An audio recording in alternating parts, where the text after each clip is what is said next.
ఇక మరో అంశం చూద్దాం గురుగారు. ఇక మరో అంశం చూస్తే కేటీఆర్. చాలా నిజంగా ఇటు విదేశాల్లో కూడా ఆయనకి మంచి ఒక పట్టు సాధించినటువంటి వ్యక్తి, మంచి సత్సంబంధాలు సాధించినటువంటి వ్యక్తి.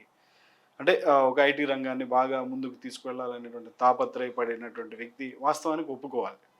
కానీ ఇప్పుడున్నటువంటి పరిస్థితి చూస్తే ఆయన ముఖ్యమంత్రి అవుతారు అని అనుకున్నారు. చాలామంది అనుకున్నారు.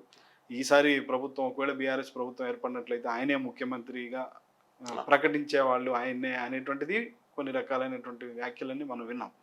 కానీ ఇప్పుడు అనూహ్యంగా ఇప్పుడు ఉన్న పరిస్థితులను చూసాం. ఎట్లా ఈ ఈ క్రోధినామ సంవత్సరం తర్వాత అంటే ఈ ఈ సంవత్సరంలో కేటీఆర్ గారి యొక్క రాజకీయ భవిష్యత్తు ఏ విధంగా ఉండబోతుందంటే ఏం చెప్తారు? కేటీఆర్ గారి రాజకీయ భవిష్యత్తు అంటే ఆయన జాతకము కూడా బాగుంది, బాగలేదనేది ఏం కాదు. కానీ కాకపోతే చిన్నపాటి ఇబ్బందులు ఉన్నాయి. అంటే ముఖ్యమంత్రి అయ్యేటువంటి పరిస్థితి ఉంటుందంటారా భవిష్యత్తులో? భవిష్యత్తులో ఉంది. భవిష్యత్తులో ముఖ్యమంత్రి అయ్యేటువంటి యోగం ఉన్నది, లేకపోలేదు.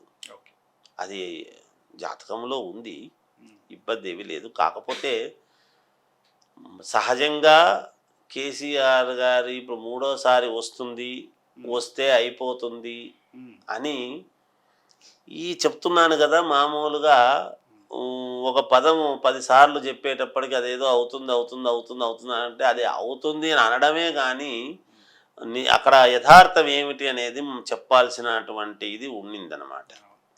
అది చెప్పక కొంత ఇబ్బంది అయినటువంటి కారణం అది. గ్రహస్థులు కూడా కొంచెం దగ్గరికి వచ్చి తప్పిపోవటం అనేటువంటిది ఆయనకు కూడా అది సరే. లోపల ఎవరికైనా అది మనం ఆస్థానంలో ఉన్నా అనుకుంటాం, సహజం. అయితే గ్రహస్థితులలో చిన్న చిన్నపాటి ఇబ్బందులు అయితే ఉన్నాయి.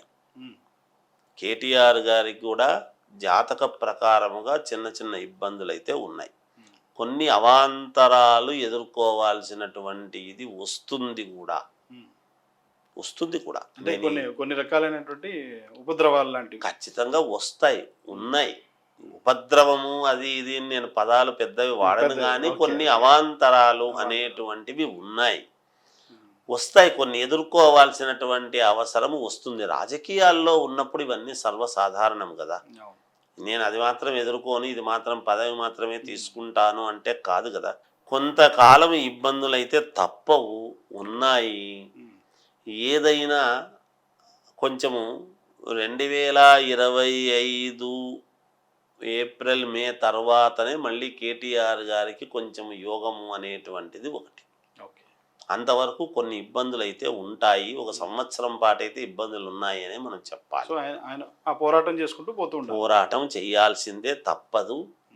కొంచెము పోరాట పటిమతో ముందుండి పోరాడాల్సినటువంటి అవసరమే ఉంటుంది. 2025 మే తర్వాత కానీ ఆయనకు యోగం అనేటువంటిది కొంచెం మళ్ళీ యోగ దశ అనేటువంటిది కొంచెం చెప్పటానికి ప్రారంభమయ్యేటువంటి పరిస్థితి ఉంటుంది. అది అప్పుడు చెప్పచ్చు. చక్కగా చెప్పారు గురుగారు.